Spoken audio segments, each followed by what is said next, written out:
6 देवियां हैं कृतिका,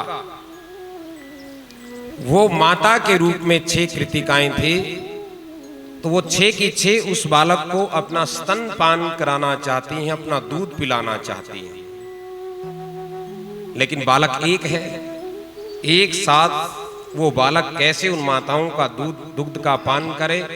इसलिए उस बालक ने, क्योंकि लीलाधारी है, इसलिए उस बालक ने अपने 6 मुख उस समय बना करके और 6 माताओं का स्तनपान किया है। इसीलिए स्वामी कार्तिकेय उनका नाम है। षण्मुख, 6 मुखों वाला, 6 कृतिकाओं का जो पुत्र हुआ।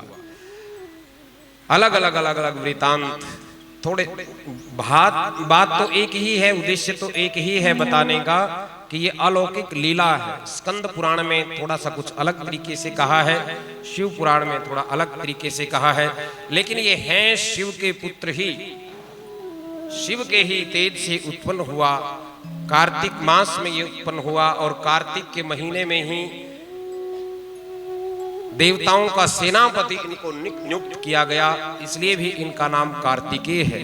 6 मुख इस तरह से हुए तो इसलिए इनको षण्मुख कहा जाता है, 6 मुखों वाला कहा जाता है।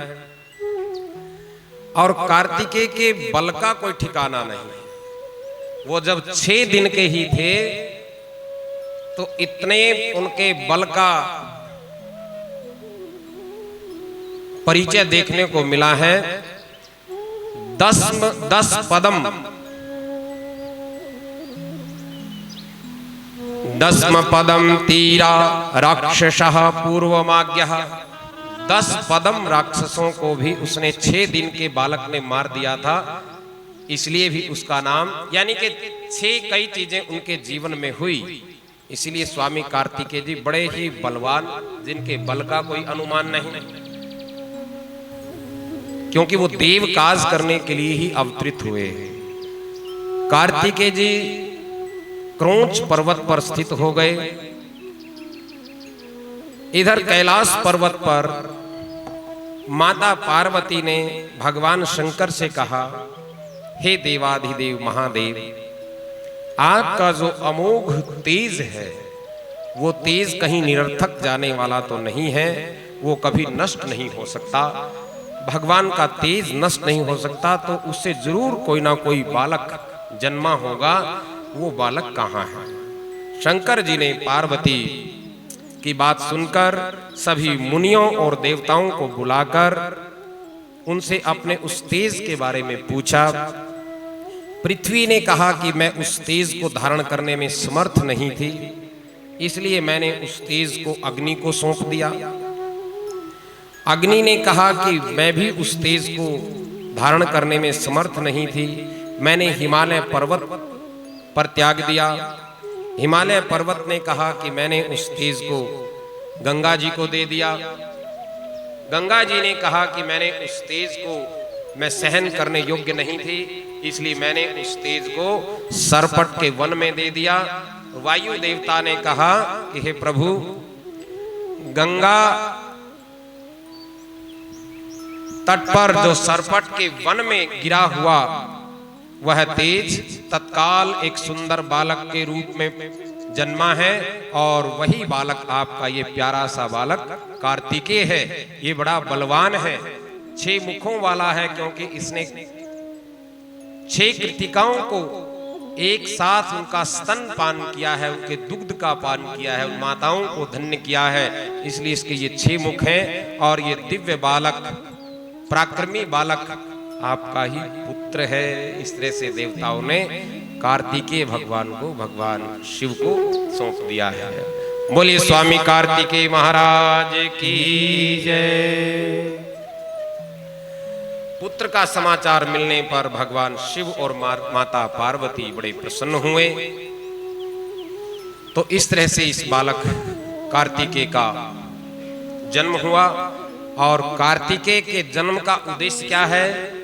जो तारकासुर है, देवताओं को जो त्रस्त कर रहा है तारकासुर, उसका वध करना ही इनके जन्म का उद्देश्य है। तो देवताओं का काज करने के लिए भगवान कार्तिकेय ने तारकासुर का वध किया, तारकासुर के साथ युद्ध करके तारकासुर का वध किया है। बोलिए उमापति महादेव की जय। और देखो भगवान शिव का जो ये पुत्र है कार्तिकेय, दक्षिण भारत में विशेष तौर पे तमिलनाडु में कार्तिकेय भगवान की अलग अलग नामों से पूजा प्रतिष्ठा होती है, बड़ी पूजा वहां उनकी की जाती है। तो यहां तो शिव परिवार में ही केवल उनका दर्शन होता है।